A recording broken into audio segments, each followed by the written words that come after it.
Welcome to the 5-Pack, where we talk about the 5 things that matter, 5 things that will matter, and a daily pack rip.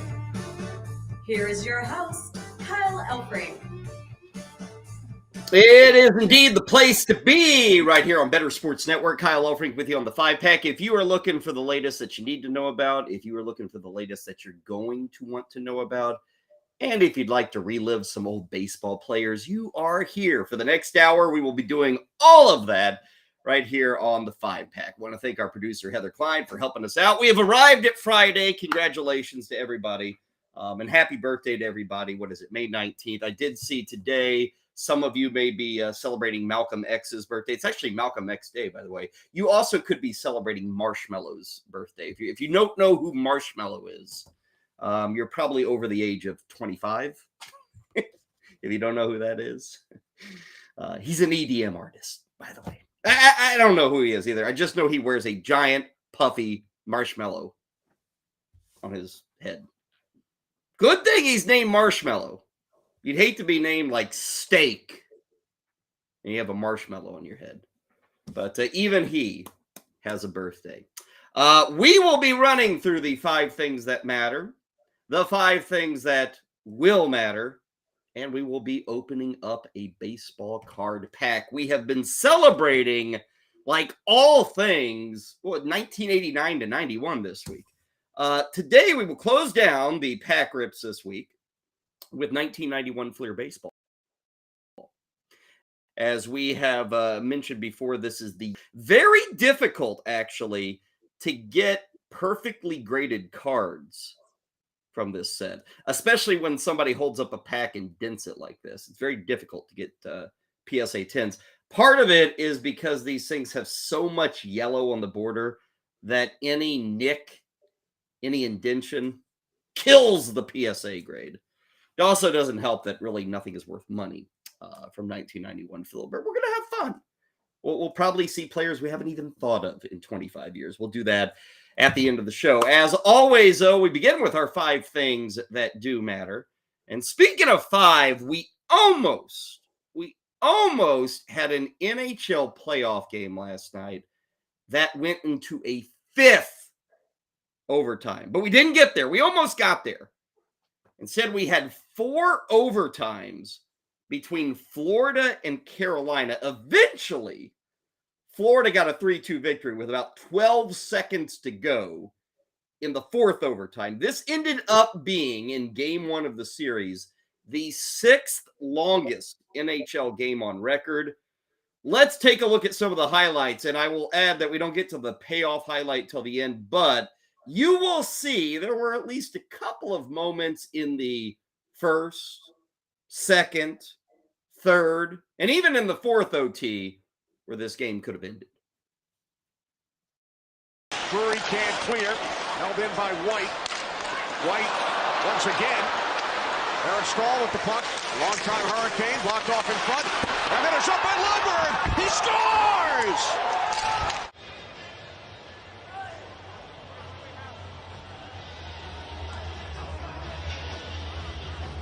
White was the player in front there that does clip skates with Anderson. There is some contact there. Let's see what they say. There was goaltender interference.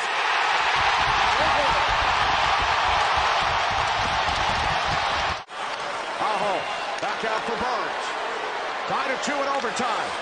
Aho with a shot, save Bobrovsky. Puck is loose, off the pipe from Jarvis. Osterreed with the puck for Florida. Up the boards, Montour leading the rush, moving in on Burns. Puck comes around and kept alive in the zone by the Panthers, and a save by Anderson on Montour. Aaron Ekblad. Brent Burns with 15. Bennett keeps the puck alive. Tkachuk with a shot, he scores! Matthew Tkachuk! With 12 and 7/10 seconds remaining in overtime number 4. Bobrovsky, Tkachuk, the hero in overtime number 4. Turnover in a neutral zone. Burns has the puck, he reverses it. It's turned over, and then a quick play from Bennett to Tkachuk. and a short side roof job by Matthew Tkachuk. 3-2 final. Matthew Tkachuk with the big moment. TNT providing the highlights. That's a long game. I went to a concert last night with some buddies. We got home probably around 11:20 Central Time. That was after midnight over in Raleigh, Carolina. And I flipped on the TV just wanting to get highlights. I flipped on the TV and like, oh, they're still playing. And oh, they're still playing at 1 a.m. And oh, they're still playing at like 1:20 in the morning out east.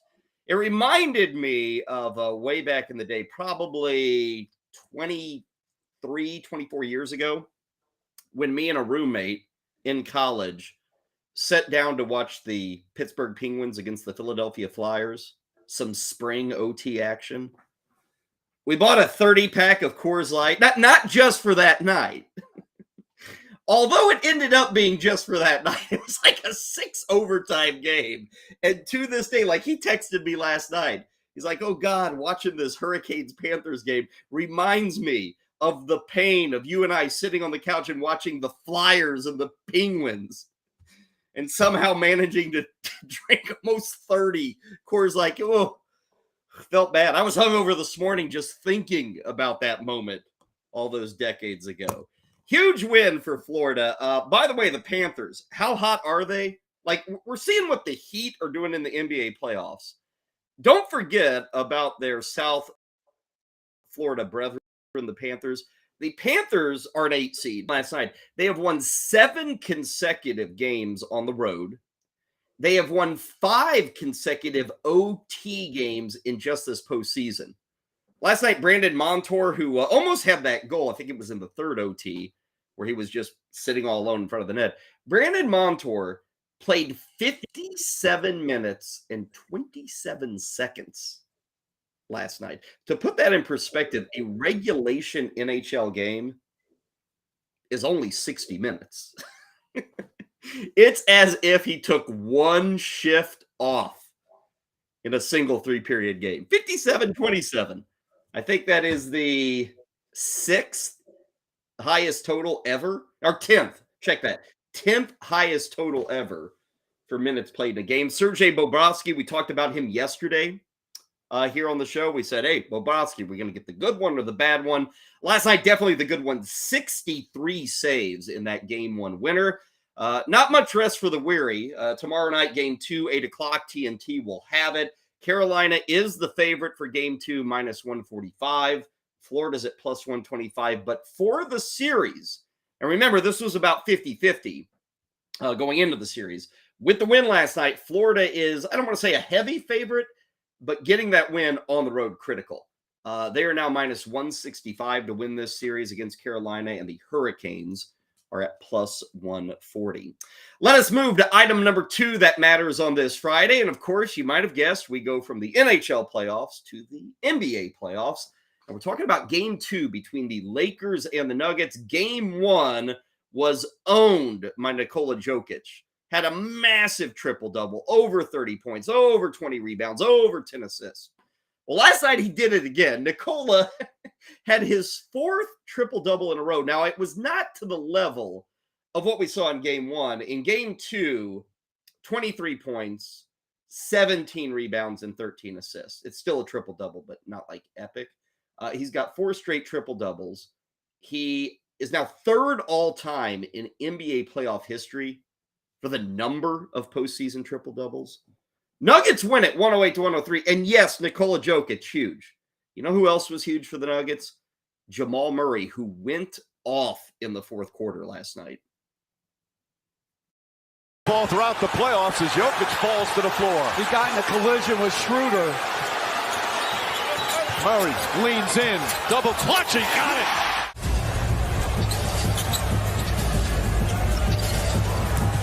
Murray fires away a 3. It's good. Jamal Murray struggling all night, making some big buckets here in the 4th. Green takes a 3. Shot clock at 5. Murray with Davis on him. He's going to have to put it up. Step back, 3-pointer. It's good.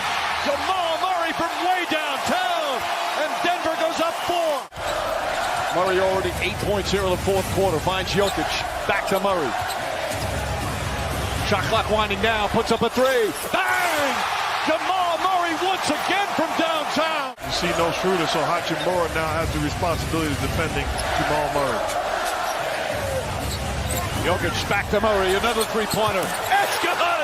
Jamal Murray red hot! That was terrific transition defense by Jamal Murray, staying in front of LeBron James. Murray, 2-point shot. That's good! On and on and on. 23 points in that fourth quarter for Jamal Murray. He finished with 37 on the night. Now, this game, with under a minute to go, Lakers still had a shot, and that is worth noting. In both these two games, both wins by the Nuggets, the Lakers have been holding tough. They're going to be back home coming up on Saturday night, taking on the Denver Nuggets, but they've actually played fairly well in these two games. Just a little too much Murray late last night. And I bring that up because as they return home for Game 3, again, it's Saturday night, 8:30. ESPN will have the coverage. Thanks to ESPN for the video there. Lakers are favored in Game 3 by 5.5 points. It makes sense. You know, the home team, they played the first two games close. I'll tell you another thing, the series odds. The Lakers, as good as they played, you now get them at plus 350. Now, the deck is stacked against them. They're down 2-0. It's like the Lakers can win 3 of the next 4 games, and they're still at best 3-3 with a Game 7 in Denver. So I understand the odds, but the Lakers have actually probably played better than being down 2-0 in this series. LeBron James last night did end up, I think, 1 rebound short of a triple-double. Overall game looks good if you just look at the box score. Played about 40 minutes. And I think the altitude and the minutes, and dare I say the age, was getting to LeBron just a bit. He was also asked to defend Nikola Jokic a lot in the third quarter and in the fourth quarter. And he did make some uncharacteristic mistakes in the fourth quarter. Now, again, he almost had a triple-double. Guy was a full-blown stud. But LeBron James at least looked a little gassed. I'm sure he is enjoying his rest day on this Friday, and he's also probably enjoying the fact that they get out of Denver and they go back to sea level as they play in Los Angeles. Again, tomorrow night, Saturday evening, ESPN with the coverage of the Nuggets and the Lakers as they go back to Los Angeles. Let us now go to the world of baseball. The third sporting piece of news that matters today comes to us from St. Louis, Missouri. One of the big stories in baseball this year has been the fact that the St. Louis Cardinals, they don't look like the St. Louis Cardinals. Now they're starting to win lately, but they are still 7 games under 500. More than likely, they're going to finish the month of May. And for the season, they're under 500. You don't ever see that in St. Louis. Another thing you don't ever see in St. Louis is like a barrage of home runs. Last night, taking on Julio Urias and the LA Dodgers, St. Louis did something that they have not done in over 80 years. Here's a taste. Fly ball center. That ball is well hit. That ball is not coming back. A mammoth home run, and the Cardinals have the lead.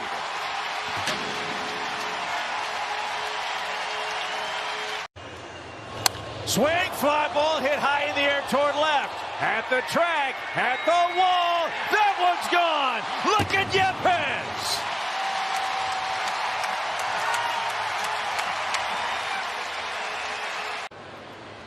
Swing, fly ball, headed toward that bullpen. Track, wall, way out of here.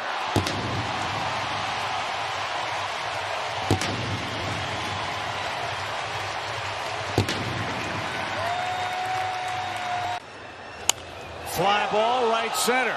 Well hit. It's carrying. It is gone.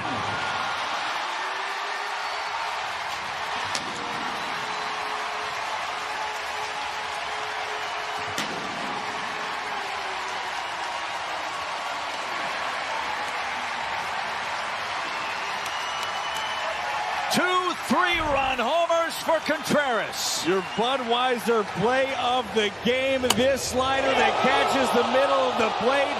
And he said, forget making it a 5-run game. Forget the single.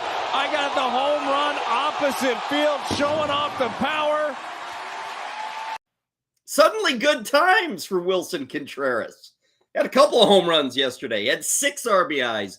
The Cardinals as a team hit 7 home runs in front of the home fans. Again, that has not happened in over 80 years. The last time the Cardinals in a game played in St. Louis launched 7 home runs, you have to go back to 1940. Interestingly enough, they were playing the Dodgers on that day in 1940, but it was the Brooklyn Dodgers, not the LA Dodgers. Also, that ballpark, Busch Stadium 3, last night gave us a new record there. 9 home runs between the two teams. 7 for the Cardinals, 2 for the Dodgers. That is a single game record. It's a pitcher-friendly ballpark for those who don't follow it, so you don't see a lot of home runs. But last night, the fireworks were popping. They're probably restocking all the fireworks here on this Friday. Big win for the Birds, 16-8 the final. And a couple of other notable things here. Julio Urias gave up 4 home runs in the 3rd inning, including a run of back-to-back-to-back.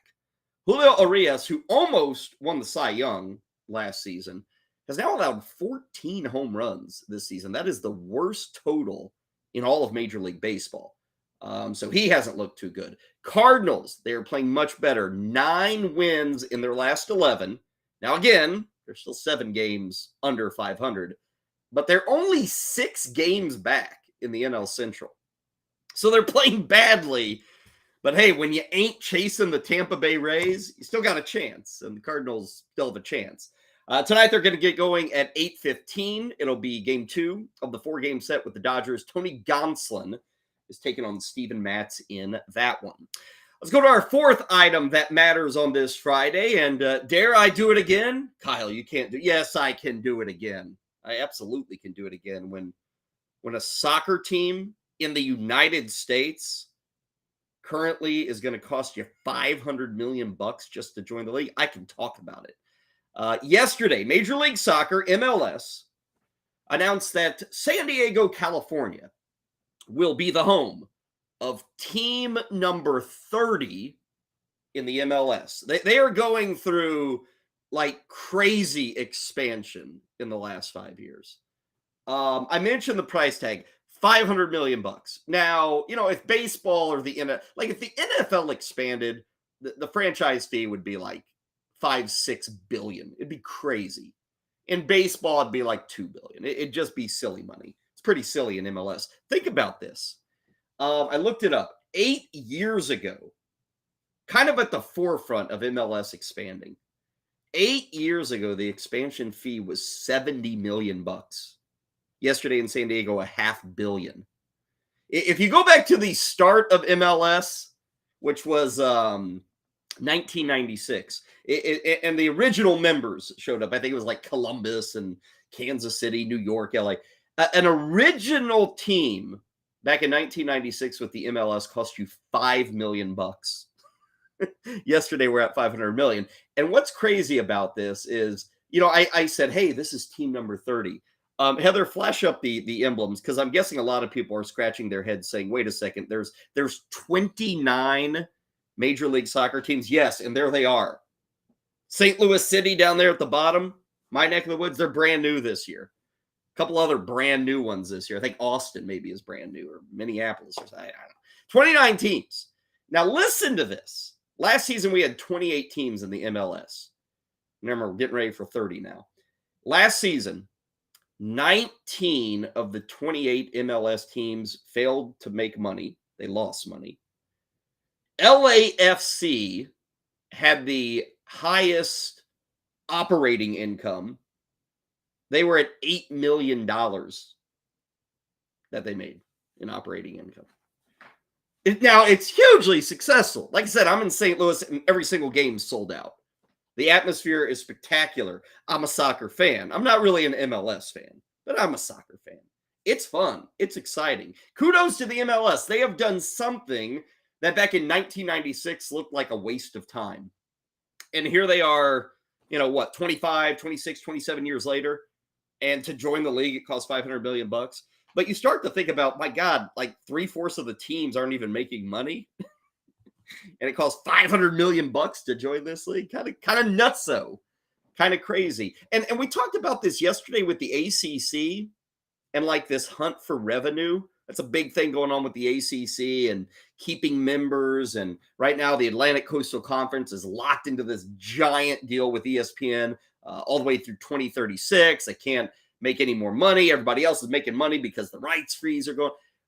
MLS has got a bit of this because remember, coming into this year, they signed that exclusive deal, mostly exclusive, with Apple Plus, and that's going to lock them into that deal for like 10 years, which they got a lot of money. And again, I'm not picking on MLS. It's successful. It's obviously it's a league. It's something we got. And again, a lot of these places, they sell out. People love their soccer.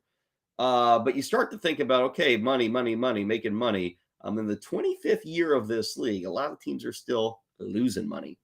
We'll see how things work out for San Diego. I think they start a couple of years. Manny Machado, by the way, is a part of that ownership group.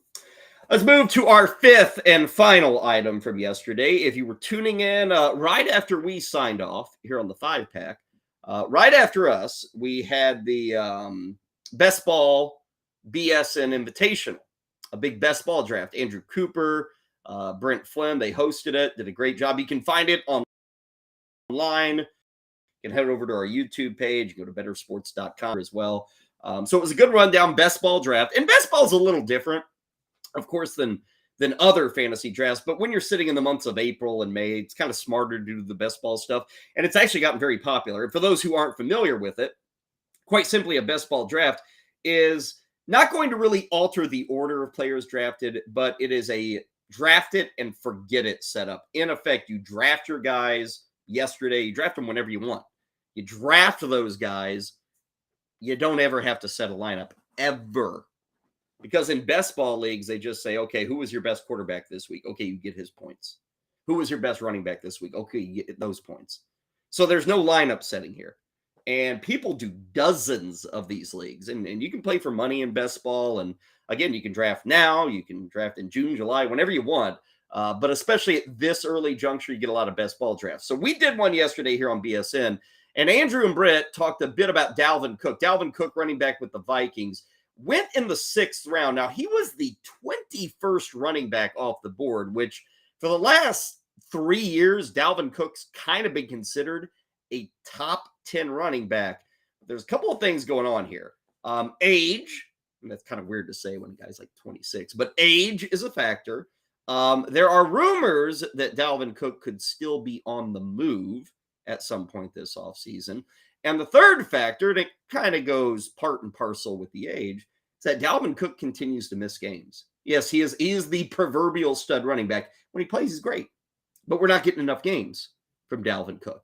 So Andrew and Brett were talking on yesterday's program with Alfredo Brown. He is with footballguys.com. And they kind of ran through the pluses and minuses for Dalvin Cook. Dalvin Cook, they could have released him already. At this point, what they're doing is potentially they could be looking to trade him, which you can, after June 1, you can trade and get that same discount. But they would have cut him if they were going to cut him. Do you have any insights on the Dalvin Cook situation? And if Dalvin Cook does get moved, where do you think would be a good trade partner or landing spot for a guy like Dalvin? Well, first, I don't think that he ends up getting traded. I think that he is going to just end up getting cut. I think that any leverage that the Vikings might have had has been lost throughout this whole process of more and more reports coming out. With Dalvin, I'd say, I mean, you always want to assume that these older running backs that have a little bit of juice left are going to want to go to a contending team. I think because of his connections down here in South Florida and being a Florida guy, the Miami Dolphins could make some sense. And that's Mike McDaniel, the head coach, and Chris Greer have both kind of hinted at, hey, we might not be done adding to that running back room after drafting Devon Achane. That's a possibility. And then I think the other team that's been banded around a lot, which I kind of like for Dalvin, is the Kansas City Chiefs. And, you know, that's a team that last year you didn't know who they were going to target amongst the wide receivers. And it could be another situation like that. But for running backs, you don't know who's going to be out there in that backfield. And they're looking at an older Jerick McKinnon. And he had a good rookie season, but still there's not a whole lot tied to Isaiah Pacheco. So I wouldn't be surprised if Dalvin ends up in either Miami or Kansas City. There you go, Alfredo Brown, again, on footballguys.com. And for more of that draft, again, you can find it on Twitter at Bettor Network, bettorsports.com. Go to the YouTube channel. You can watch all of that. Should also remind you that if you're interested in maybe participating in a best ball league, right now we got a great special. If you go to fantasyalarm.com/underdog and you use the promo code FANTASYALARM, they will give you a $100 match on your first deposit. So again, you can do a lot of best ball over at Underdog. In fact, they've got a huge national contest with a lot of money that's available. So do check that out. Again, fantasyalarm.com/underdog as you, get set for the upcoming fantasy football season. It's coming. Oh, yes, it's coming. Coming up next for us here on the 5-Pack, we will get you the 5 things that do indeed matter for your Friday and beyond. But before any of that, I think our man, Corey Parson, is going to talk a little Packers win total. That's right now on the executive decision. All right, NFL offseason is in full swing. That means it's time to start getting ready for the upcoming season. And why not look at some win totals? Right now on the DraftKings Sportsbook, the Green Bay Packers win total is sitting at 7.5. And maybe surprisingly to you, I'm going to play the over. The under right now is juiced to -115 because everybody thinks Aaron Rodgers out of town, Detroit Lions toasted the division, the Green Bay Packers are going to slide backwards. But if the Packer team was really that bad, the win total would be lower than 7.5. And you know what? I actually think the loss of Aaron Rodgers is going to be an addition on the field for the Green Bay Packers. I think Rodgers and his antics were hovering over the organization. Now I think they really can be a team. And I think Jordan Love, the 2020 first-round draft pick, is going to do a good job leading the Packers into the future. So don't buy into this hype of the Packers are a down team. Be like me and play the over. Curious of your comments on the Green Bay Packers upcoming season. As a matter of fact, while you're down there in the comments, check out a special offer from our friends at Fantasy Alarm.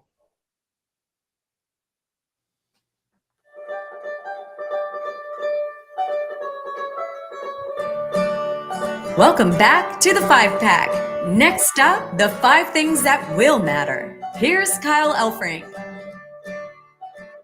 Welcome back in. I don't know if this will matter, but Corey's taking the over on the Packers win total. I'm taking the under.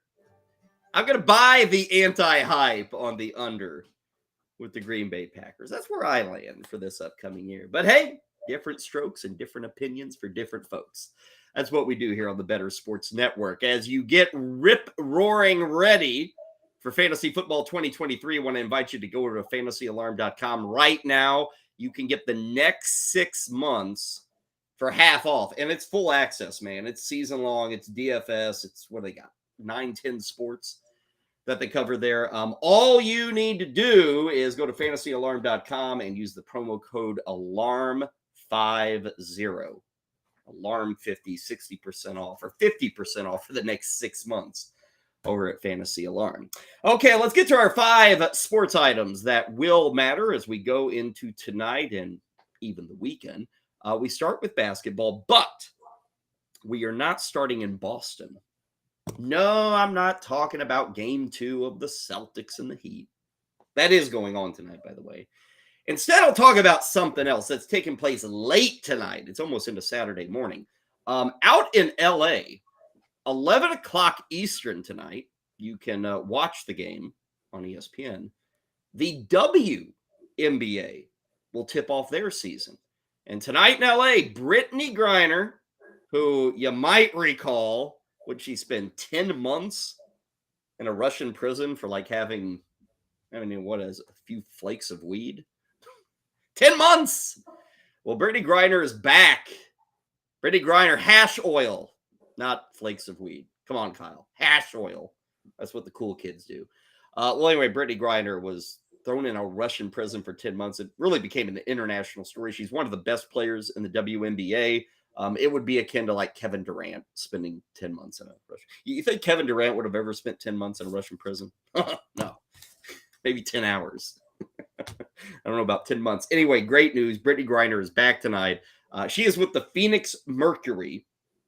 As noted, the game's going to be on ESPN. I should touch on this. Ratings are up for the WNBA. Last season, they were up 20%.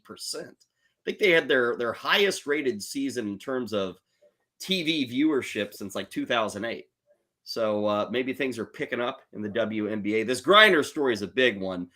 Earlier, I think this week, maybe late last week, she met with the media in Phoenix. She has not done any one-on-one interviews about the situation, but they did have a pretty long press conference where the media was able to ask questions to Brittney Griner. And she talked about, as so many do, that when you are in that situation, whatever it may be, where you kind of lose your freedom and you start to think about, oh, the little things mean more. She certainly believes that the little things mean more after the 10 months in that Russian prison. Taking anything for granted. You know, life is short. Things can change at the stroke of a match. So going into this season, just appreciating everything. I mean, the things that I always say, appreciate every moment, don't take it for granted. But it's so true. Once something like this happens to you, like when people say that, it hits home, like it hits closer to you. So just taking it all in. I mean, just walking in to the arena.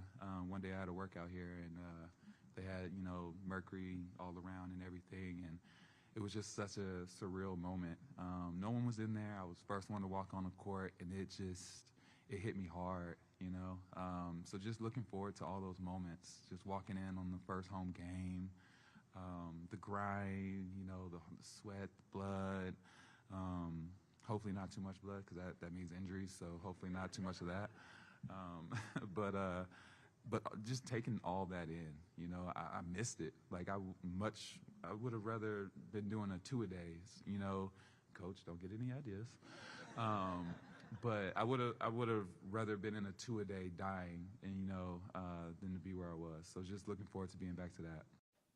Welcome back. Certainly a different atmosphere than you had for almost a year, which is kind of crazy. Odds on this game, yes, you can wager on the WNBA. The Sparks out of LA, they're the home team, favored by 2.5. But beyond that, Brittney Griner entering this year is the 6th pick for league MVP. She is currently listed at plus 1,300 for the league's MVP. Top favorite is Brianna Stewart at plus 280. WNBA season tipping off tonight.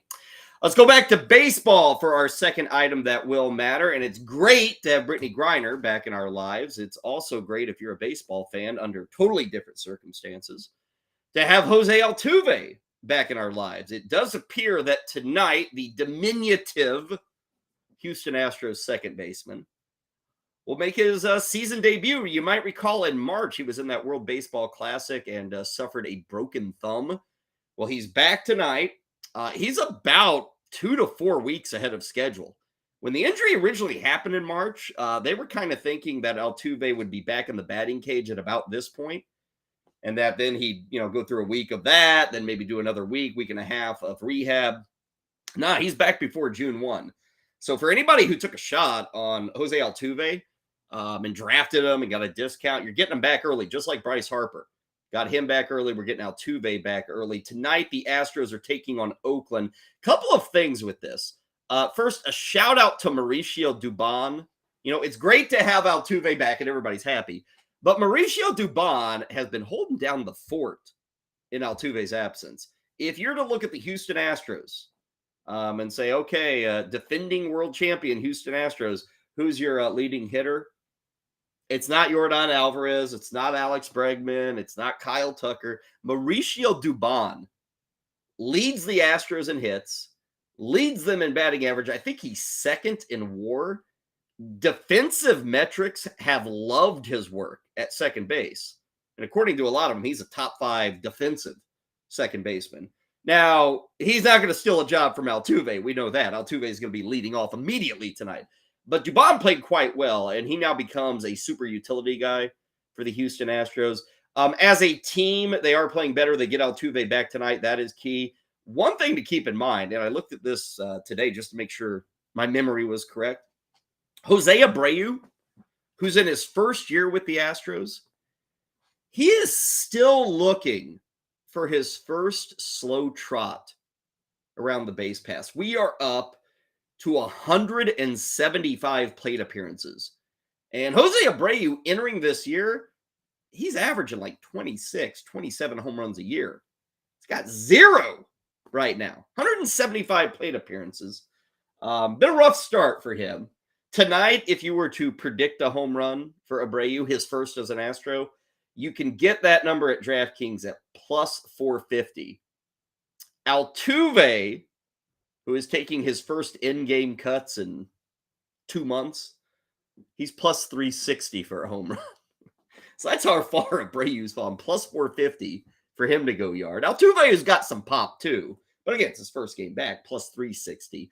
Again, Astros taking on the A's first of 3 later tonight. Let's go to our third item that will matter. And we stay in the world of baseball, where tonight the Atlanta Braves, who I think it's fair to say one of the top 3 teams in all of baseball.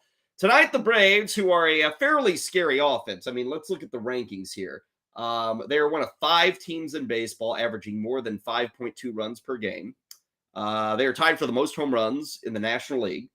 They are number 1 in the National League in OPS. So the Braves can hit. They're 27-16. Tonight, they will be up against Bryce Miller of the Seattle Mariners. Now, Bryce Miller, it's only been 3 starts, but it's been 3 great starts for Bryce Miller. But tonight, the test is Atlanta. This game's on the road. Here's what Miller's done. 3 starts, 1 run allowed in 19 innings. Bryce Miller has a .42 whip in 19 innings. Bryce Miller has 18 strikeouts to 1 walk. What's his big pitch? It's a 4-seamer. 98, 99. I think I saw it over at Fangraphs. Bryce Miller on that 4-seam fastball is in the 99th percentile for spin rate. So it'll be fun tonight. This is a big test. I think Miller face Houston, maybe Kansas City and Oakland. Sort of monster. Also on the other side of the pitching matchup, it's Bryce Miller up against Bryce Elder. So we've got Bryce versus Bryce. Welcome to 2023. Elder is 3-0 with a sub-2 ERA for the Atlanta Braves. 720 is the first pitch. Current odds, Atlanta is -145 for the victory. Seattle is +125 for the win. And of course, you can do individual pitching wagers. For Miller tonight, Bryce Miller, under 1.5 walks. And remember, he's got 1 walk this year in 19 innings. Under 1.5 walks is -110. Under 2.5 earned runs for Bryce Miller is +110. But to get the win tonight, Bryce Miller is +225. So you kind of look at that money line, which does favor Atlanta, and then you see Bryce Miller just to get the win, +225, despite the very successful first 3 starts. Moving to item number 4, 5 things that will matter for your Friday. We've got another NHL playoff series starting up. I beg of you, don't make it as long as last night's game 1 in the East. Tonight in the West, we will have the Vegas Golden Knights hosting the Dallas Stars. Game 1 of this series. Money line for tonight, we've got Vegas sitting at -125, Stars +105, kind of a coin toss. And frankly, you look at the series odds, kind of a coin toss here. Vegas is -130 and Dallas is +110 for this matchup. Probably the big players on each side. And there's a lot of big names. But for the Stars, Jake Ottinger, who really had a rough series against Seattle in the previous series, but then he stood on his head in Game 7. But before that, he wasn't very good in net for the Dallas Stars. He's going to be critical for them. And on the Vegas side, it's Jack Eichel, who is making his first ever playoff appearance. And right now, he's kind of playing like a Conn Smythe guy. Conn Smythe goes to the MVP of the playoffs. Jack Eichel currently is number 2 on the board to take home the playoff MVP award. Matthew Tkachuk, who had that goal last night for Florida, Tkachuk is playing great, and he's at +450. Jack Eichel is at +600 when we look at the futures game for NHL playoff MVP. Let's hear from one of the coaches. We'll go to Bruce Cassidy of the Vegas Knights. Now, he is in year number 1 in Las Vegas, and he has his team in the conference finals. He is in year 1 replacing Pete DeBoer. Why do I bring that up? Well, guess who's coaching on the other bench? It's Pete DeBoer. So DeBoer had been with Vegas the previous 3 years and had been fairly good. Last year was a letdown, but been pretty good in 3 years with the Golden Knights. He was let go. Cassidy takes over in Vegas, and DeBoer lands in Dallas. Tonight, DeBoer will be taking on his old charges. Bruce Cassidy was asked, hey, does the Stars coach have any kind of edge here facing his old team just a year later? I think it'll help them a lot because he does know individual tendencies of the players and can point out certain things that they may be able to do. You know, I was at Boston 6 years. If we play them tomorrow, I certainly know some of what maybe you don't see on film, the little things of a system, but of an individual. So that's where that he'll help their defensemen against our forwards, or our forwards against their forwards, forechecking our D, whatever the case may be. We have a guy in the room, John Stevens, that coached in Dallas last year. So he's going to know individual tendencies of a lot of the Dallas guys. So I think there'll be more information available early in this series. You know, Mish and Craig know Pete how he likes to coach. So, I mean, when we have our meeting this morning, I'm just putting my feet up and relaxing because those guys have all the information. And it's up to me to decide what to do with it in a couple of days. Special times there in Las Vegas. They're going to be hosting Game 1 tonight. They have home ice advantage. 8:30, by the way, for the drop of the puck. ESPN will have the coverage this evening. And I mentioned the special times.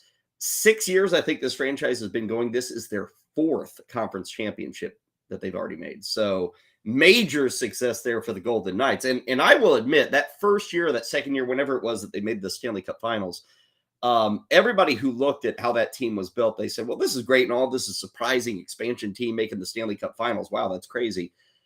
Everybody looked at it and said, dude, they're going to have salary cap issues, though. They took on all these bad contracts. They got these old players. How in the hell are they going to survive? They may be doing well now, but there will be a price to pay down the road.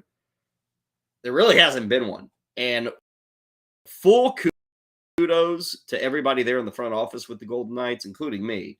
Said, this is great to start, but it ain't lasting. You're going to be in salary cap hell. No siree. And again, they had a huge letdown season last year. It was kind of a reset. They made the big trade for Jack Eichel. They've always been willing to make trades and spend money. Hugely successful organization. And over the next 40, 50 years, any time the NHL expands, and we saw this with Seattle, everybody will point to Vegas and say, man, we're hoping to do what Vegas did. We'll see how they do in this series. Again, a slight favorite against the Stars. -130 is the series money line, in Dallas is at +110. Finally, we get to the 5th and final item that will matter. And much like 2 weeks ago, I'll cheat a little on the Friday edition of the 5-pack. 2 weeks ago, I previewed the Kentucky Derby. Today, shall we preview the Preakness? Yes, the Preakness, which take place just outside of Baltimore, Maryland. They will be racing tomorrow. What is this? The 148th running of the Preakness Stakes. And, of course, all eyes will be on the winner of the Kentucky Derby, who I don't want to say it's rare that the Derby winner actually shows up in Maryland, but lately it has been. I was looking at this. 4 of the last 5 Kentucky Derby winners did not come to the second jewel of the Triple Crown. But this horse, Mage, is going to be there. He will be racing coming up tomorrow. Got the big victory 2 weeks ago. Very interesting story if you haven't followed this with Mage. And if you don't know much about horse racing, you probably know that, wow, that's an expensive sport, right? Yeah, that's pretty pricey, right? Check this out with Mage. It is a part of a collective of owners. I think the number is about 382 owners that this horse has. Now, 2 weeks ago, when it was saddled with the roses, as you can see there, all 382 owners of Mage made some money. What they've done, this is very unique. It's kind of a new startup, kind of a way of bringing tech to horse racing. But what they did is there's about 25% of the ownership in Mage, the Kentucky Derby winner, that is owned by micro shareholders. And there's a lot of stories written about this. You can certainly find it out. If you go online, there's a company called Commonwealth.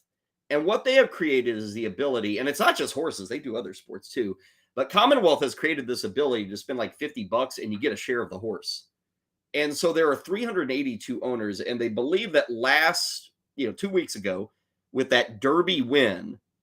Those 382 owners, they turned one share into $92. I think they paid like $50 for it.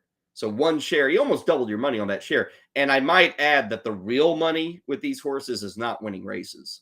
The real money, and for all those 382 owners, the real money is the stud fees that Mage is going to have. And those stud fees only go up with each successive win. So you already won the Derby. Now you've got the second crown jewel.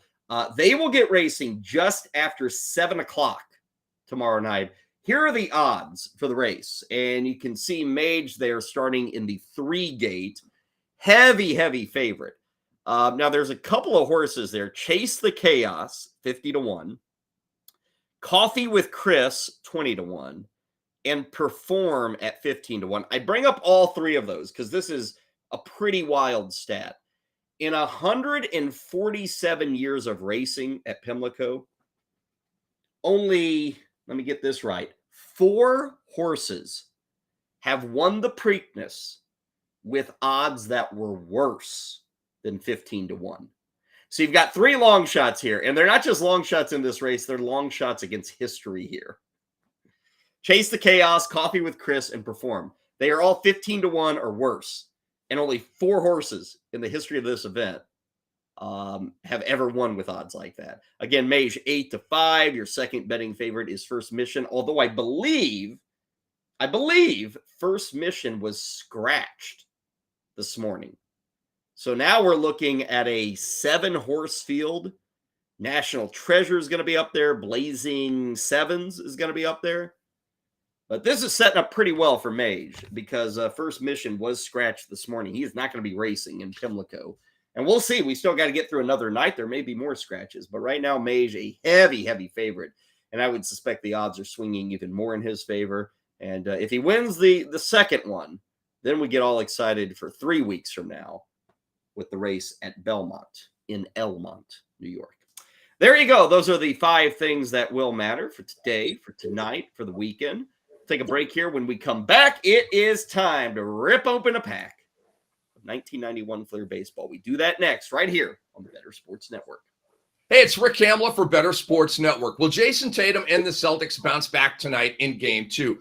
Kinda. Tatum needs to be smarter and more aggressive. That I do know. His fourth quarter stats in Game 1, 0 field goals, 0 assists, 3 embarrassing turnovers in a 90-second span in crunch time, taking us to the twilight zone. Another problem. Butler was on Tatum for almost every possession of the second half, and the action went to the other side, pick and rolls with Jaylen Brown. Tatum needs to demand the ball and go quicker when he does get the ball against Butler, as opposed to avoiding the matchup. Boston will win tonight, but I don't see them covering the 9-point spread. And I'm staying away from Tatum's point prop at 29.5 because I don't trust him to have a mega game against Jimmy Butler. In Game 2 at New York with a 1-0 lead and without Butler, the Heat almost beat the Knicks because they always play hard. Heat culture will try to go in for the kill tonight and cover the 9. Be sure to check out the comments below for a special offer from our friends at Fantasy Alarm.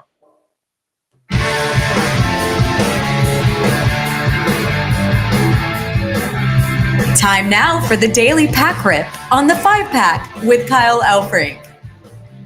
Got about 10 minutes left on this edition of the 5-Pack. If you ever miss us, you can always hunt us down on demand. You can catch some of our highlights on Twitter, so make sure to follow us there. Coming up later today at 3 o'clock Eastern, it will be the Fantasy Football Game Show, courtesy of the guys from Front Yard Fantasy. They get rolling at 3 o'clock. We have some baseball DFS headed your way at 5 o'clock. And then later tonight, 7 p.m. Eastern, Campus to Canton is headed your way. I'm going to be back with you next Monday. We get going each and every weekday afternoon at 12 o'clock Eastern. Also, each and every weekday afternoon at about this same time, 12:50 or so, it's time to rip open a pack. Today, we are seeing what will be in store for us with 1991 Fleer Baseball, or as Fleer always called them, logo stickers and trading cards. I always wondered, why did the logo stickers lead the trading cards? But that's just what Fleer did. So let's see what we've got here. We have opened a pack, I think one pack of these before. These are yellow. These are very yellow. Now, I'm told, Heather, you've got an image of maybe the cards we're on the hunt for. What we are looking for is Ken Griffey Jr. and Barry Bonds on the same card. Look at that. think that's at the All-Star game at Wrigley Field. Man, look at those guys. Young, excited. Barry Bonds' head isn't the size of an overgrown watermelon. Barry Bonds pre-roids. Look at those happy guys. Barry Bonds wasn't a jerk, I don't think, back then either. King Griffey Jr. just looks happy to be it. But there you go. Second generation stars. Everybody knows King Griffey Sr. And then Barry Bonds was the son of Bobby Bonds. So I think that's one of the cards we were looking for. And if you're wondering, wow, that's really yellow, the entire set is that yellow. So let's get into the fun. We will start with our team logo sticker cards because, hey, Fleer even yells about it on the front of the pack. Team logo stickers. This is a collector's item. You know why? Because this guy doesn't exist anymore. We got a collector's item. Chief Wahoo. Could get away with this, I guess, in 1991. Hell, you could get away with it in 2021, but no longer with Chief Wahoo. So the smiling Indian is kaput. But years from now, people will open this up and say, really? Really? So the Indians, the Tigers, the Mets, and the Phillies. Let's see. What do they give here? What is this? Top 10 of the Phillies. This is all time, by the way. It looks like Mike Schmidt, 548 home runs. Wow, at this point, I know Ryan Howard has certainly leaped beyond because I think Howard even has 500 home runs or at least 400. Mike Schmidt, 548, was the all-time Phillies home run leader. Next up on that list was a guy at 259. Last name of Ennis? Don't know if I recognize that one. Strikeout, Steve Carlton. Wins, Steve Carlton. So there it is, your all-time Phillies list. Collector's item. The Cleveland Indians. And what do you know? We start with a tribesman, Deion James. I always love, and you can see it on this card. What position do you think he's playing when you look at this card? Now, all of us know that, right? I don't have to educate anybody on that, do I? What position do you think he's? First base. What position does it say he plays at the bottom? Outfield. I always say, and I know, hey, this is a minor thing, but come on. If you're going to put the guy who plays so-and-so position, at least have a photo of him playing so-and-so position. I don't want my catcher first baseman to be standing in center field. Maybe we'll get that with Dalton Varsho. I don't know. The other thing with this card, and Fleer would include a headshot on the back of these cards. So here's Deion James up close on the front of his card. Here's Deion James up close on the back of his card. This is the same photo. Same exact photo. Like, seriously. Deion James, I guess, how many games did he play that year? 87.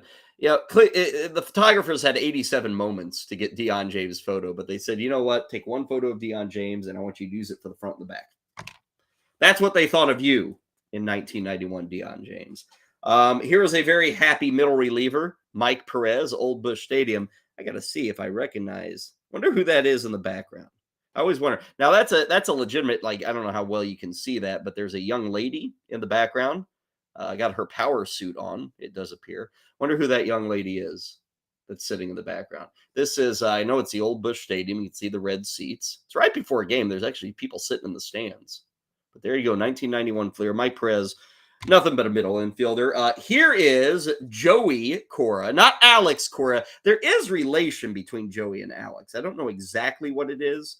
But Joey Cora was probably the better major league player, and Alex, of course, has been the manager. You'll see the old school. Oh, almost dropped the card there. Check out the old school Mizuno cleats. I like that. I like that. I was a Mizuno guy back in the day. Had a mitt that was a Mizuno mitt. In fact, that same Mizuno mitt was autographed by one Rob Dibble. Maybe we'll get a Rob Dibble here in the 1991 Fleer. No, Kyle. Instead, you're getting an Anthony Telford. Thanks a lot, Fleer. Anthony Telford. Ugh. Sandy Alomar Jr., excellent catcher throughout the 90s. Not Hall of Fame worthy, but a very, very good catcher. He started in San Diego. He was traded to Cleveland. I think he might. What the deal? Let's see if it says here. He was traded with Roberto Alomar. They became the first brothers to play against each other in the All-Star game. Sandy and Roberto. Roberto had a very good career. Sandy, a good career. Sandy, of course, was a part of everything great for the Cleveland Indians. especially in that run in the late 90s.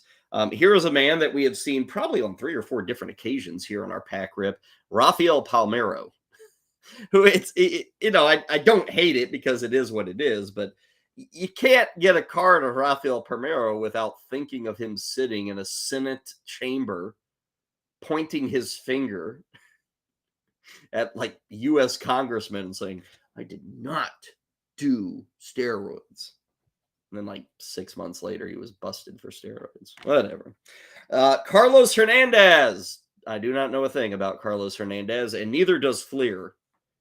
You look at all that space they had to write about Carlos Hernandez, and they said, screw it. Don't need to. Which was probably a very good executive decision because he didn't do much for the remainder of his career. Jimmy Kramers. I don't recognize this one. Backup catcher for the Braves. Played 30 games in 1990 with the Braves. Right before the Braves took off and became a powerhouse. Jimmy Kramers. I think he got lost in the shuffle. This guy did not get lost in the shuffle. Jose Rio, excellent pitcher. In fact, it was this year that the Reds won the World Series in 1990. I believe it was. Jose Rio, a huge part of that. Might have been the World Series MVP there in 1990. Here is an early shot of a man who eventually signed a contract with the LA Dodgers, and everybody's like, oh my God, can you believe all the money that Kevin Brown is getting? And it was like, I think he went to the Marlins, or what was it? Maybe he went to the Marlins and signed with the Dodgers after that World Series.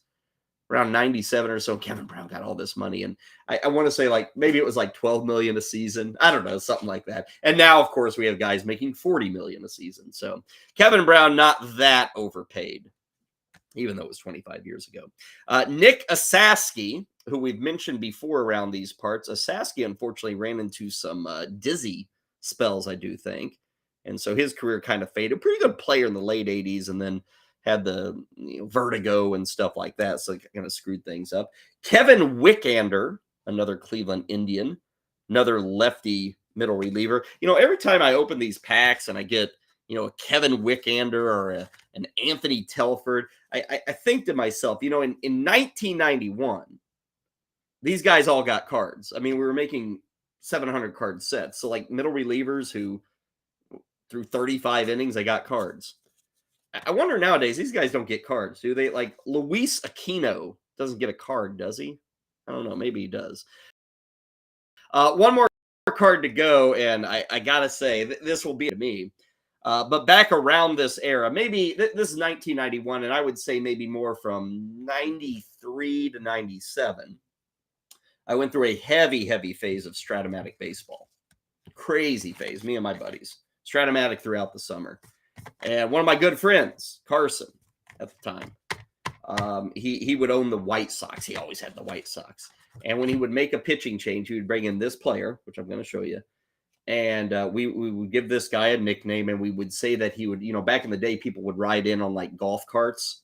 Like, really, they did. They rode in golf carts. So when this guy came in on Stratomatic baseball, we said he was riding in the Pope Mobile. Why did we say that? Pope Don Paul is what we called this guy. Not John Paul.